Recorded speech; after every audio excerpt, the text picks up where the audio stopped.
माँ सरस्वती की कथा बहुत प्राचीन समय की बात है। सृष्टि की रचना के बाद भी चारों ओर अंधकार और शून्यता थी। न कोई ज्ञान था, न भाषा, न ही संगीत। तब ब्रह्मा जी ने अनुभव किया कि बिना ज्ञान के ये सृष्टि अधूरी है। तभी उनके कमंडल से एक दिव्य प्रकाश प्रकट हुआ और उस प्रकाश से प्रकट हुई माँ सरस्वती। श्वेत वस्त्र धारण किए, हाथों में वीणा, पुस्तक और माला, ज्ञान, कला और विवेक की देवी। माँ सरस्वती ने वीणा के तार छेड़े और उसी क्षण संसार में वाणी, संगीत, विद्या और बुद्धि का संचार हुआ।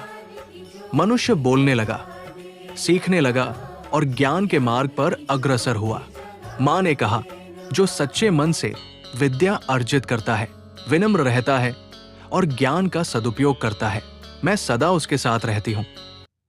तभी से माना जाता है कि जो छात्र, कलाकार और साधक मां सरस्वती की आराधना करता है, उसके जीवन से अज्ञान का अंधकार दूर हो जाता है। विद्या केवल पढ़ाई नहीं, बल्कि सही सोच और अच्छे संस्कार भी है। ज्ञान और कला से ही जीवन सुंदर बनता है। अगर आपको मां सरस्वती की ये पावन कथा अच्छी लगी हो, तो वीडियो को लाइक जरूर करें और ऐसी ही धार्मिक कथाएं, प्रेरणादायक कहानियां और संस्कृति से जुड़ा ज्ञान पाने के लिए हमारे YouTube चैनल को सब्सक्राइब करना न भूलें, क्योंकि जो मैं कथा सुनाए ये भी मां सरस्वती का देन ही है।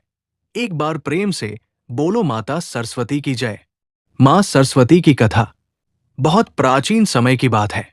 सृष्टि की रचना के बाद भी चारों ओर अंधकार और शून्यता थी। न कोई ज्ञान था, न भाषा, न ही संगीत। तब ब्रह्मा जी ने अनुभव किया कि बिना ज्ञान के ये सृष्टि अधूरी है। तभी उनके कमंडल से एक दिव्य प्रकाश प्रकट हुआ और उस प्रकाश से प्रकट हुई मां सरस्वती। श्वेत वस्त्र धारण किए, हाथों में वीणा, पुस्तक और माला, ज्ञान, कला और विवेक की देवी। मां सरस्वती ने वीणा के तार छेड़े और उसी क्षण संसार में वाणी, संगीत, विद्या और बुद्धि का संचार हुआ। मनुष्य बोलने लगा, सीखने लगा और ज्ञान के मार्ग पर अग्रसर हुआ। माँ ने कहा, जो सच्चे मन से विद्या अर्जित करता है, विनम्र रहता है और ज्ञान का सदुपयोग करता है, मैं सदा उसके साथ रहती हूं। तभी से माना जाता है कि जो छात्र, कलाकार और साधक मां सरस्वती की आराधना करता है, उसके जीवन से अज्ञान का अंधकार दूर हो जाता है। विद्या केवल पढ़ाई नहीं, बल्कि सही सोच और अच्छे